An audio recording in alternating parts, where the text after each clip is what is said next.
അപ്പോൾ വെറുതെ വീട്ടിലിരുന്നപ്പോൾ ചേച്ചി വിളിച്ചപ്പോൾ ഒന്ന് മലപ്പുറം പോയി. അവിടെ എത്തി. അവിടെ നിന്ന് തിരിച്ച് വരുന്ന വഴിക്ക് ഒരു ചായ കുടിച്ച കേസാണിത്. അപ്പോൾ സ്പോട്ട് കണ്ടപ്പോൾ നല്ല ഇഷ്ടപ്പെട്ടു. അങ്ങനെ നിർത്തി ചായ കുടിക്കാനിരിക്കുകയാണ്. ദേ ഇരിക്കുന്നു എൻ്റെ സ്വന്തം സിസ്റ്റർ, പിന്നെ ദേ ഞാൻ, പിന്നെ നമ്മുടെ സ്വന്തം വണ്ടി ദേ അവിടെ വൃത്തിയായിട്ട് കൃത്യമായിട്ട് നിർത്തിയിട്ടുണ്ട്. ഞാൻ നമ്മളിരുന്നപ്പോൾ നമ്മുടെ കടി ആദ്യം വന്നു, പിന്നെ ദേ നമ്മുടെ ചായ വന്നു. അങ്ങനെ അങ്ങനെ അങ്ങനെ അങ്ങനെ അങ്ങനെ ഇരുന്ന് ചായ കുടി തുടങ്ങി. പിന്നെ ചായ പകുതിയായി. അങ്ങനെ ചായ കുടിയൊക്കെ കഴിഞ്ഞ് നമ്മൾ തിരിച്ചിങ്ങനെ പോരാണ്. ദേ ഞാനും ചേച്ചി വണ്ടി കയറി ദേ ഇനി തിരിക്കുകയാണ്. വണ്ടി തിരിച്ചുകൊണ്ടിരിക്കുക. ഞാനല്ല ക്യാമറ, ചേച്ചിയാണ്. സോ കുഴപ്പമില്ല.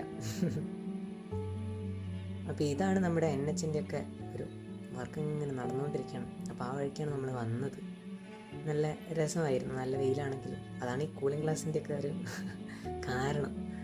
അപ്പം അങ്ങനെ ഇന്നത്തെ ചായ കുടി കാര്യങ്ങളൊക്കെ കഴിഞ്ഞ് ഇങ്ങനെ NH കൂടെ ഇങ്ങനെ പോകുന്നു. അങ്ങനെ ഒടുവിൽ നമ്മൾ നമ്മുടെ ബാൻസുരി അഥവാ നമ്മുടെ വീട്ടിലെത്തിയിരിക്കുകയാണ്.